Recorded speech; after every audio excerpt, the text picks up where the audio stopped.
The air was filled with a nervous excitement as I walked down the dimly lit street on Valentine's Day. My heart raced with anticipation, eager to finally confess my feelings to my crush.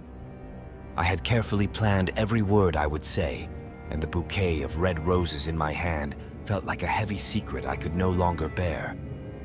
Little did I know that my romantic evening would take a chilling turn. As I strolled down the deserted street, the dim glow of streetlights casting long shadows on the pavement, I couldn't shake the feeling that I wasn't alone.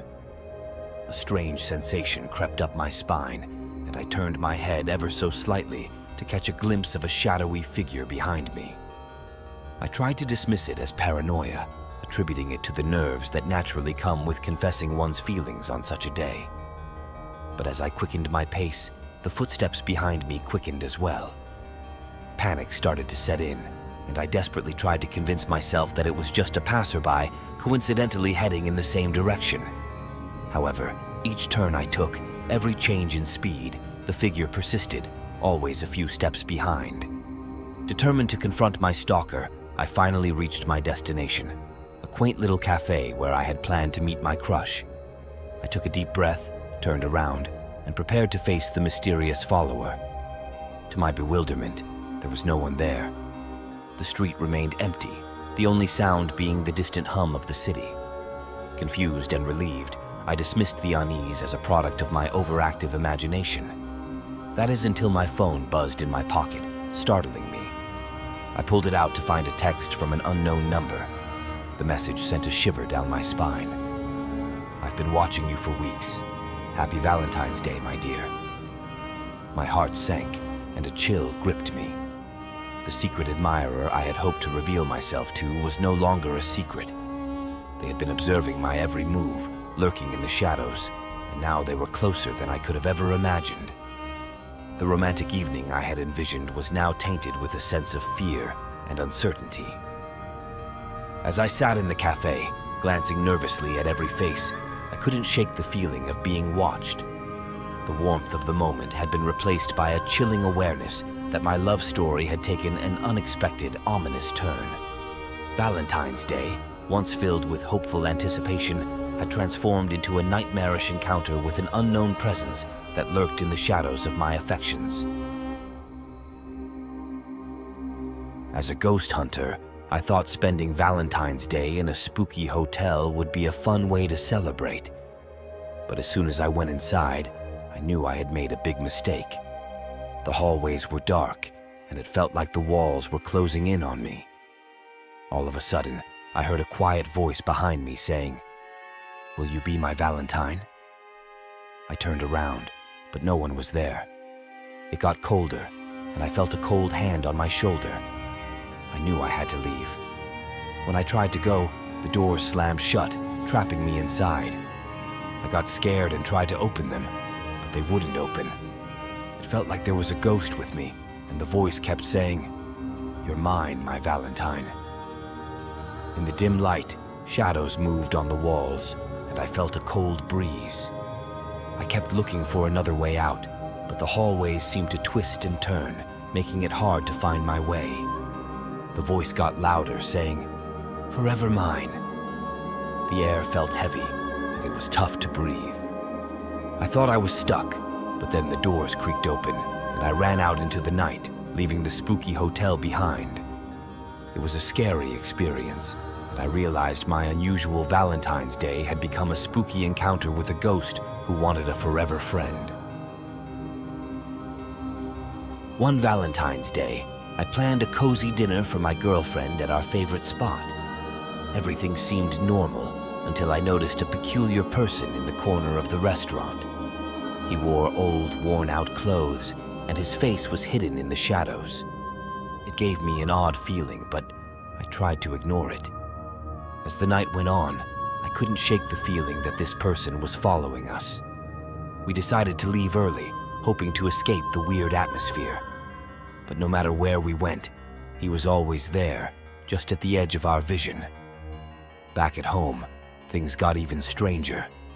Mysterious notes started showing up, revealing personal details about our lives. It was as if this person knew everything about us. On Valentine's night, the unease peaked when I heard a familiar voice whispering secrets in my ear. It turned out to be someone from my past. I couldn't recollect who, but the whispers turned into twisted and obsessed laughter, turning what was supposed to be a lovely day into a creepy and unsettling experience. I dashed out of my house and called 911. To this day, I am scared to celebrate Valentine's Day. In the days leading up to Valentine's Day, my excitement grew as I received a series of mysterious packages.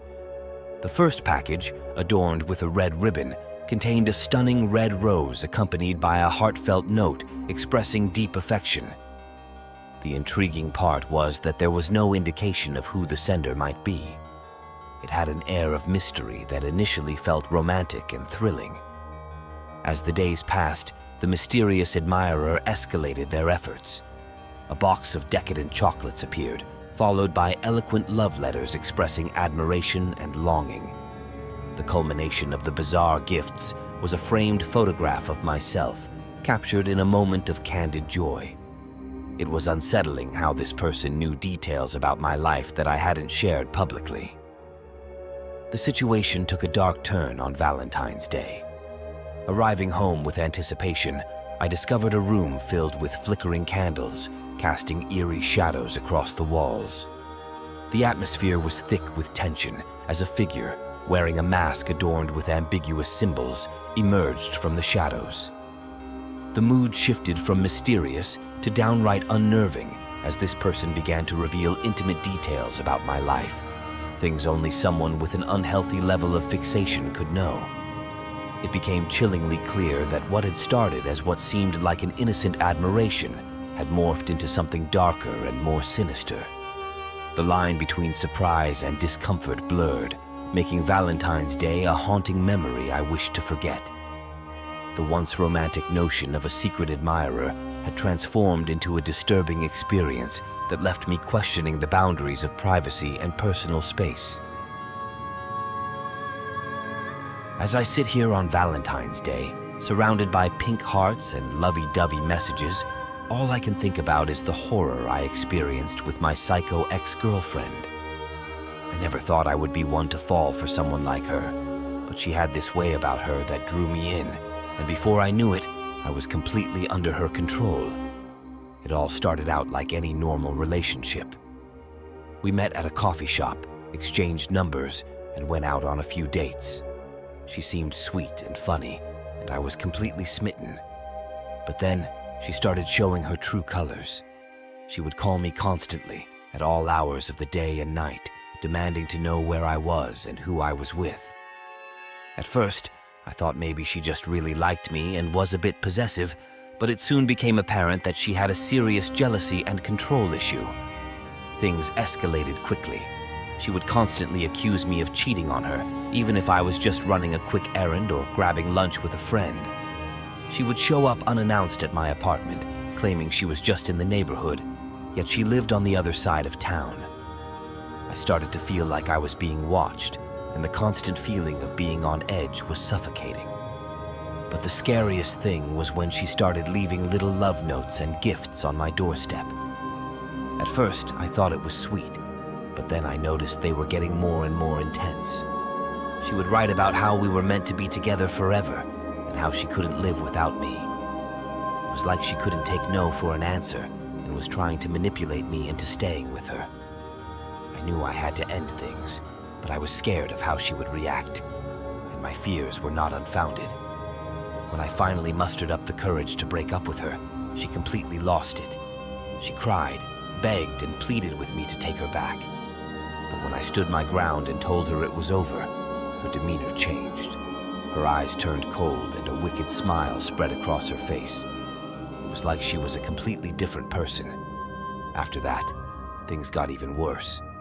She started stalking me, showing up at my work and leaving threatening messages on my voicemail.